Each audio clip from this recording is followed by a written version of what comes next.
ಭಾಳ ಜನ ಅಪ್ಪನ ಹೆಸರಲ್ಲಿ ರಾಜಕಾರಣ ಮಾಡೋರೆಲ್ಲರೂ ಅವ್ರ ಅಪ್ಪನ ಹೆಸರಿಗೆ ಕಳಂಕ ತರೋ ರೀತಿಯಲ್ಲೇ ಮಾತಾಡ್ತಿದ್ದಾರೆ.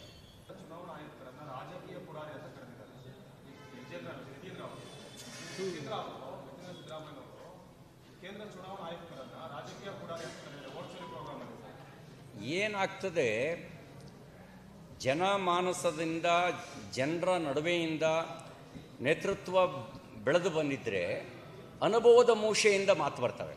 ಅಪ್ಪನ ಹೆಸರು ಹೇಳ್ಕೊಂಡು ರಾಜಕಾರಣ ಮಾಡೋರಿಗೆ ಅನುಭವ ಎಲ್ಲಿಂದ ಬರೋಕ್ಕೆ ಸಾಧ್ಯ? ಅಹಂಕಾರ ಇರುತ್ತೆ, ಅಪ್ಪನ ಹೆಸರಿನ ಅಧಿಕಾರದ ಅಹಂಕಾರ ಇರುತ್ತೆ. ಅಹಂಕಾರ ಹೀಗೆ ತಪ್ಪಿ ತಪ್ಪಿ ಮಾತಾಡಿಸುತ್ತೆ. ಅನುಭವದ ಮೂಸೆಯಿಂದ ಬಂದರೆ ಅವರು ಯೋಚಿಸಿ ಯಾವುದು ಹೇಳಿದರೆ ಸೂಕ್ತ, ಯಾವುದು ಹೇಳಿದರೆ ಸೂಕ್ತ ಅಲ್ಲ ಅಂತ ಯೋಚನೆ ಮಾಡ್ತಾರೆ.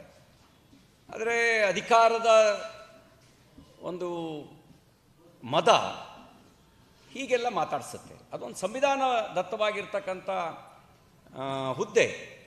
ಚುನಾವಣಾ ಆಯುಕ್ತರು ಅನ್ನೋದು ಒಂದು ಸಂವಿಧಾನ ದತ್ತವಾಗಿರ್ತಕ್ಕಂಥ ಹುದ್ದೆ. ಅಂಥ ಒಂದು ಹುದ್ದೆ ಬಗ್ಗೆ ಮಾತಾಡಬೇಕಾದ್ರೆ ಯತೀಂದ್ರ ಅವರು ತನ್ನ ತಂದೆಗೆ ಅಗೌರವ ಬರೋ ರೀತಿಯಲ್ಲಿ ಮಾತಾಡಬಾರ್ದು. ಅವ್ರು ಮಾತಾಡಿರೋದು ಅವ್ರ ತಂದೆಯ ಸ್ಥಾನಕ್ಕೆ ಅಗೌರವ ಬರೋ ರೀತಿಯಲ್ಲಿ ಮಾತಾಡಿದ್ದಾರೆ. ಅವ್ರ ತಂದೆಯೂ ಕೂಡ ಒಂದು ಸಂವಿಧಾನಾತ್ಮಕ ಹುದ್ದೆಯನ್ನೇ ಅಲಂಕರಿಸಿರೋದು. ಮುಖ್ಯಮಂತ್ರಿ ಅನ್ನೋದು ಒಂದು ಸಂವಿಧಾನಾತ್ಮಕ ಹುದ್ದೆ.